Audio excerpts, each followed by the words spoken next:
우리 21장 들어서 이제 하늘에서 하나님으로부터 내려오는 그 새 예루살렘의 모습을 우리가 보고 있습니다. 새 하늘과 새 땅. 그러니까 지금 우리가 여기서 이제 한 가지 다시금 짚고 가야 되는 부분은 이겁니다.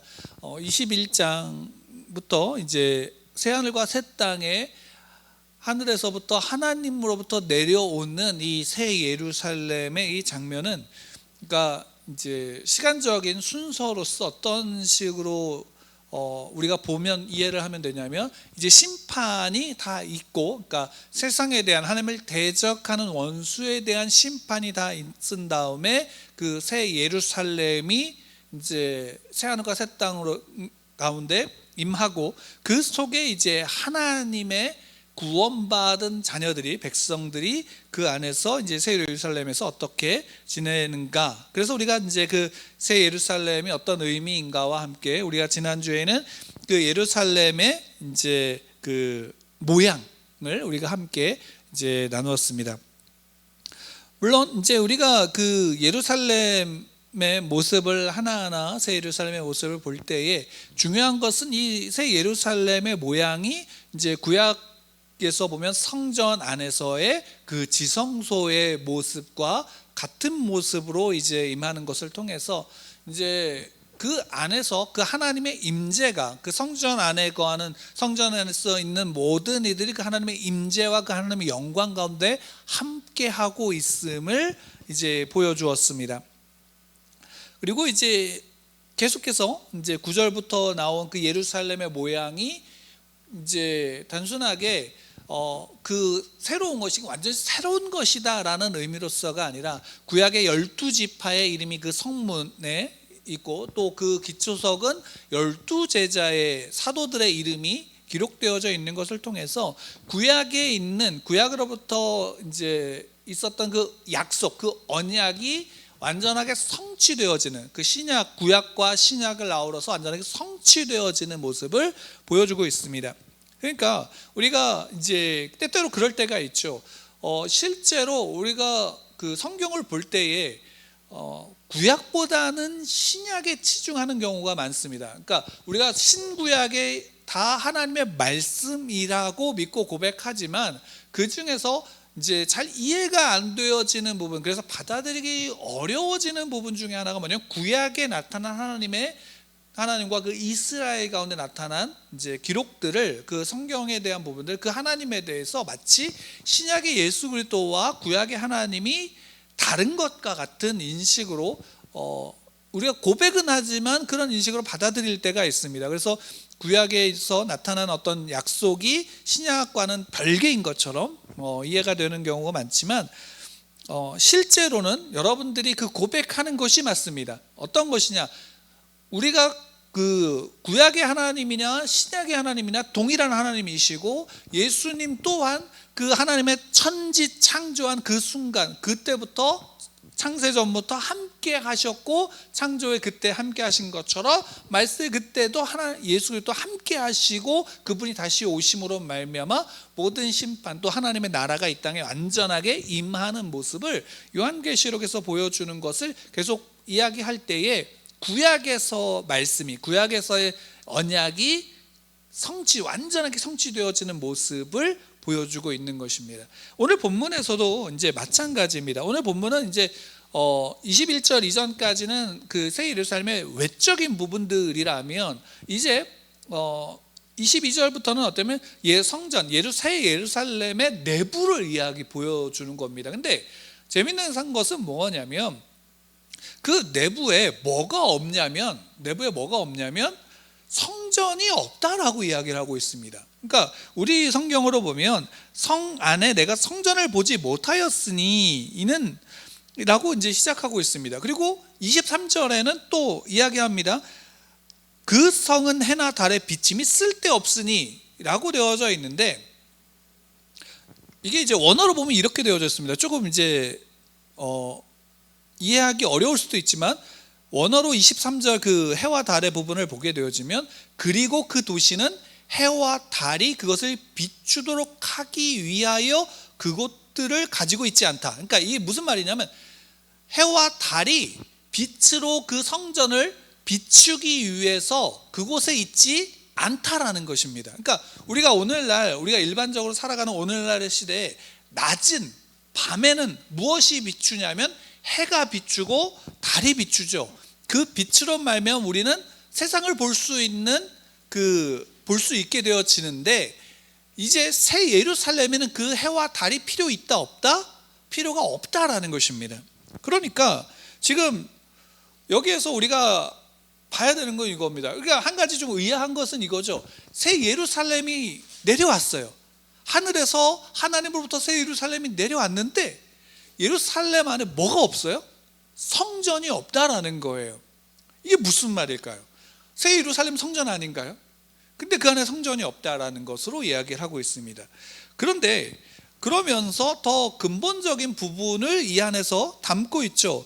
그 다음에 성전이 없는데 성전을 보지 못하였는데, 중요한 건 뭐냐면 이 성전이 무엇이냐라는 부분을 같이 기록하고 있습니다. 그래서 우리 22절 말씀을 함께 좀 읽겠습니다. 22절 말씀 처음부터 우리 22절만 함께 읽겠습니다. 시작.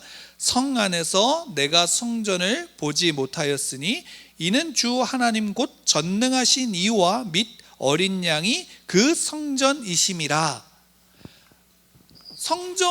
성전이 없는데, 성전을 보지 못했는데 그 성전이 그럼 무엇이냐라고 할 때 사도 요한은 분명하게 이제 선포하고 있는 건 뭐냐면, 성전, 하나님이 곧 뭐예요?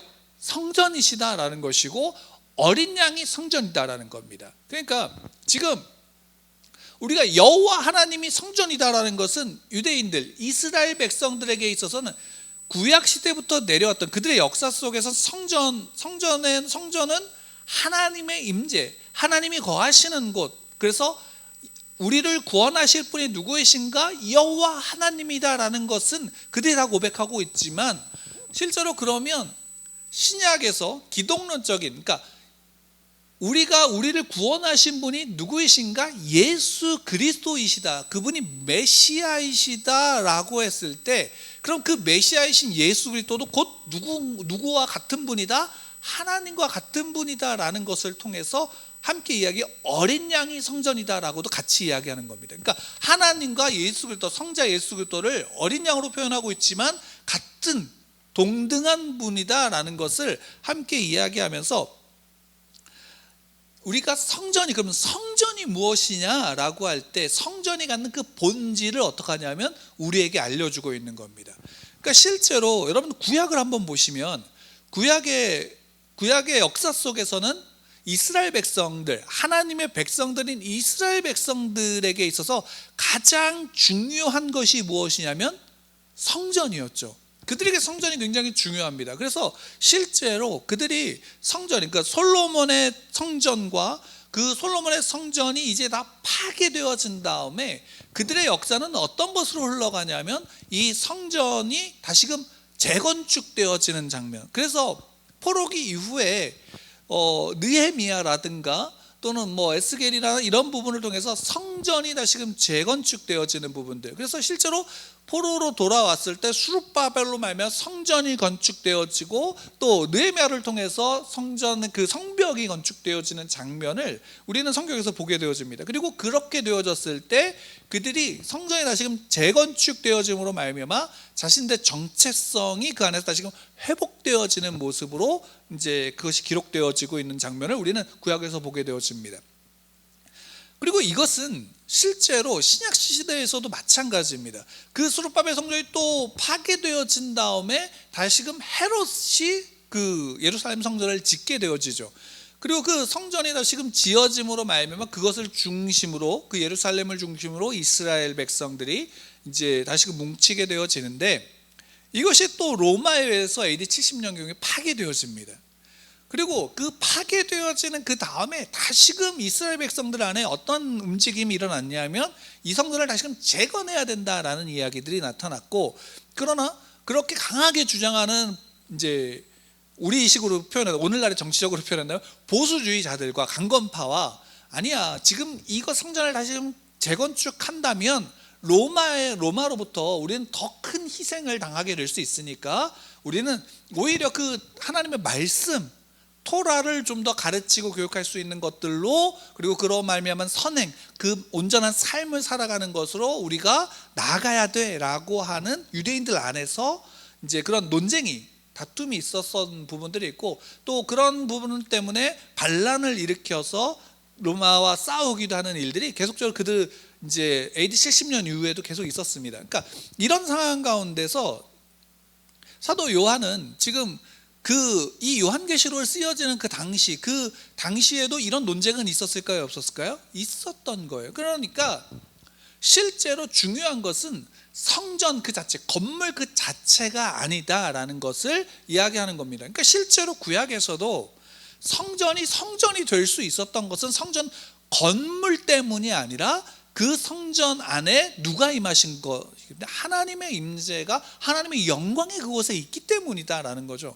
실제로 하나님이 그 다윗이 성전을 짓고자 할 때도 그것에 대해서 내가 성막에 있는 것으로도 만족한다라고 말씀하셨어요. 왜냐하면 성전 건물이 아니라 무엇이 중요하냐면 내가 이 백성들과 함께하고 있다, 그것이 천막일지라도 나는 그곳에서 내 백성들과 함께하고 있다라는 사실, 그것이 중요한 것이었던 겁니다.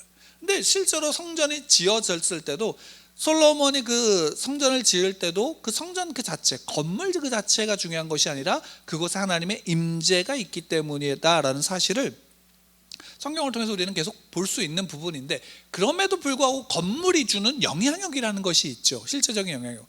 근데 그것은 오늘날 우리에게도 마찬가지입니다. 건물, 우리가 성도들이 함께 모여서 예배하는 그 건물은 필요할까요, 안 필요할까요? 필요합니다. 그리고 그것이 오늘날 같은 우리 모습이라면 더욱더 필요할 수 있습니다. 앞으로 그것은 좀 달라질 수 있겠지만 어쨌든 건물, 함께 모일 수 있는 공간이라는 것은 필요하고 예배할 수 있는 공간이 필요합니다. 근데 더 중요한 것은 뭐냐면 그곳에 하나님의 임재가 있는가라는 것이죠. 그러니까 교회가 교회될 수 있는 이유는 그곳에 하나님의 영광과 임재가 임하기 때문입니다. 근데 우리 신약 이후에 예수님이 이 땅에 오신 다음에 더 중요한 것은 교회를 가지고 성전이라고 하진 않습니다. 왜일까요? 교회가 성전이 되진 않습니다. 그런데 교회가 성전이 될 수 있습니다. 왜? 이유는 간단합니다. 하나님의 자녀들, 하나님의 백성들이 이 교회에 함께 모여 예배하기 때문입니다. 주의 성전된 주의 자녀들이 모이기 때문입니다. 왜? 하나님이 그 자녀들, 하나님의 택하신 백성들, 구원받은 자들과 함께 하시기 때문이죠. 그러니까 요한계시록에서 그 예루살렘이 있는데 그것에 성전이 없다. 왜? 하나님이 곧 성전이시고 어린 양 되신 예수 그리스도가 성전이기 때문이다라는 겁니다. 이것은 뭐냐면 그 예루살렘, 그 새 예루살렘이 무엇이냐? 새 예루살렘은 바로 신약 시대에, 특히나 그 시대, 요한이 있었던 그 시대에 바로 교회 공동체, 성도들이 함께 모이는 그 교회 공동체를 가리키기 때문입니다. 그 교회 공동체. 그리고 그것은 구약과의 이어짐 속에서 더 중요한 것은 하나님이 그곳에 함께 하시고 하나님의 영광이 그곳에 있다라는 것이죠. 그런 맥락에서 23절 말씀, 해와 달이 그곳에 없다라는 것도 중요한 의미입니다. 왜? 그곳을 비추고 있는, 그 성전을 비추고 있는 것은 누구시냐? 하나님의 영광이 그곳을 비추고 있기 때문이다라는 겁니다. 하나님과 어린 양이, 그 영광이 그곳을 비치고 있고 그곳에 등불이 되기 때문에 성전, 새 예루살렘은 빛이, 해와 달의 빛이 필요가 없다라는 것입니다. 그러니까 달리 얘기한다면 오늘날 우리가 살아가는 우리의 성도들의 삶은 누가 비추고 있는 것인가요? 세상에서 밝게 빛나는 해와 달의 빛이 아니라 하나님의 찬란한 영광이 그들의 삶을 비추고 있다라는 것이죠. 그리고 예수 그리스도가 등불이 되어서 그들의 삶의 길을 비추고 있다라는 겁니다. 그럼 달리 얘기하면 이겁니다. 여러분들, 내가 예수를 나의 구주로 믿고 영접한 구원받은 그리스도인들에게는 해가 필요할까요, 안 필요할까요? 우리가 살아가는 육신으로서의 세상 속에서 해는 필요할지 모르지만 우리가 실제로 살아가는 삶의, 구원받은 자의 삶의 영역으로서는 우리에게 해는 필요하지 않습니다. 달리 얘기하면 세상의 그 어떤 것도 우리에게 필요하지 않다. 우리에게 유일한 소망이 되신 분은 하나님이시요 우리 예수 그리스도이시다라는 사실을 분명하게 전하고 있는 겁니다.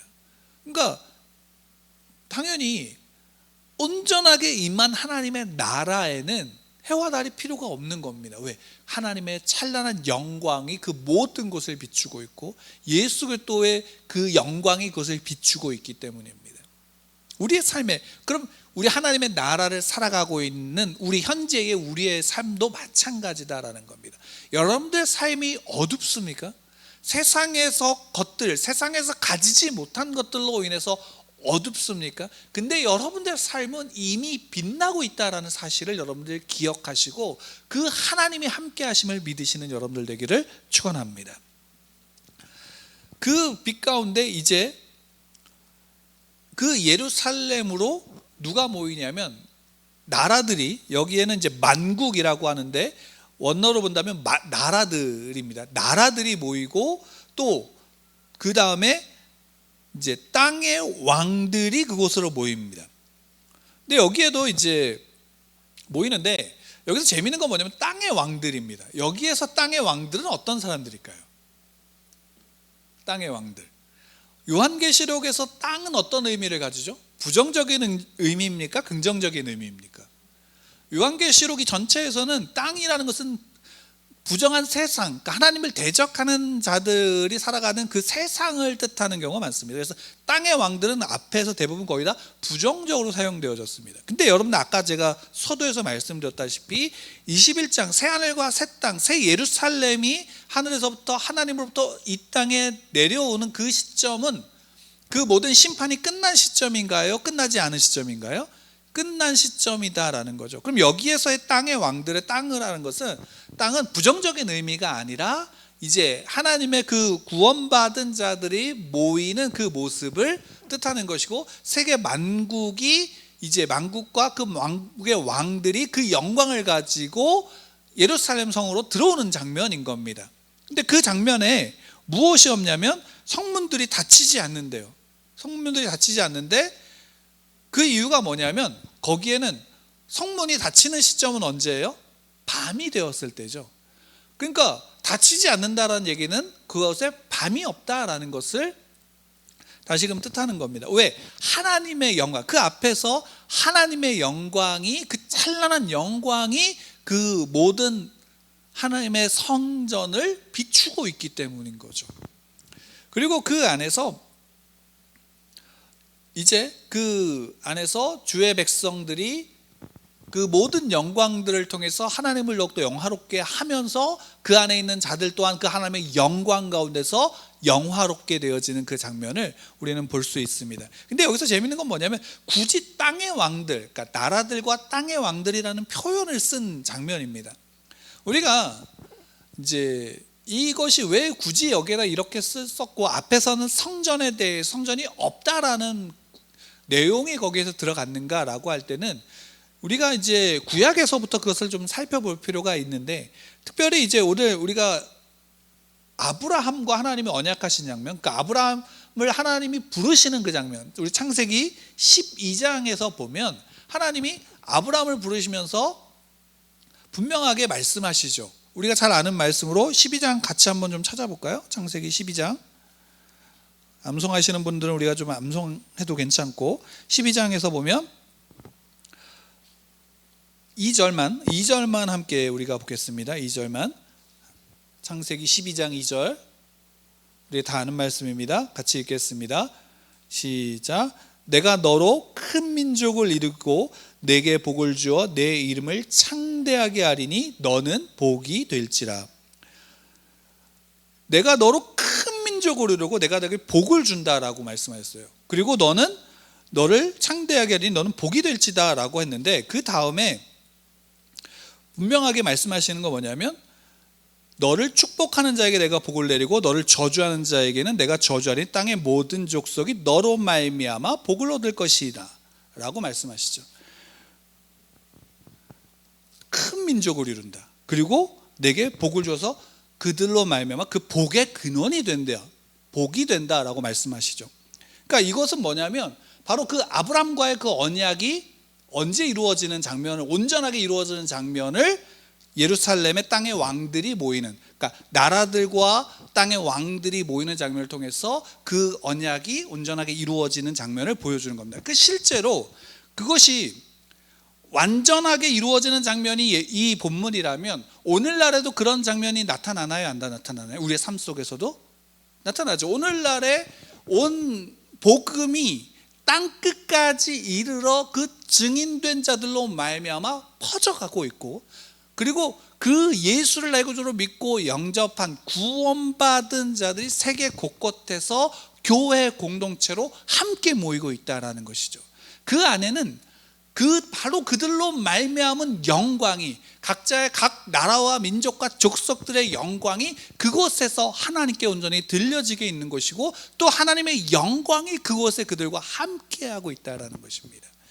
그러니까 이 장면들이, 바로 이 모습이 우리 구원받은 주의 백성들에게 주시는 하나님의 은혜요, 또 미래의 모습임과 동시에 현재의 모습이다라는 것이죠. 그래서 27절에서 보면, 마지막 27절에서 말씀을 보면 재미있게 이렇게 다시금 말씀하고 있습니다. 함께 읽겠습니다. 27절 말씀 시작. 무엇이든지 속된 것이나 가증한 일을 또는 거짓말하는 자는 결코 그리로 들어가지 못하되 오직 어린 양의 생명책에 기록된 자들만 들어가리라.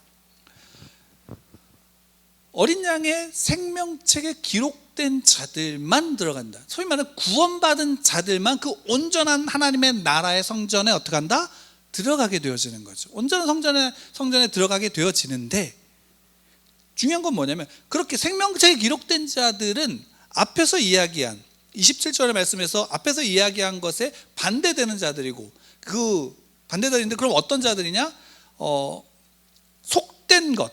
그러니까 우리 성경 우리말로는 속된 것이지만 여기서 뭐냐면 부정한 것, 원어상으로 좀 뭐냐면 부정한 자들이, 부정한 것 곧 가증한 것, 거짓말하는 자는 결코 들어가지 못하는 거죠. 그러니까 구원받은 자들과 반대되는 것은 부정한 자들, 구원받은 자들은 그러면 정한 자들, 거룩한 자들이다라는 것입니다. 그리고 그 삶에 거짓이 있나요, 없나요?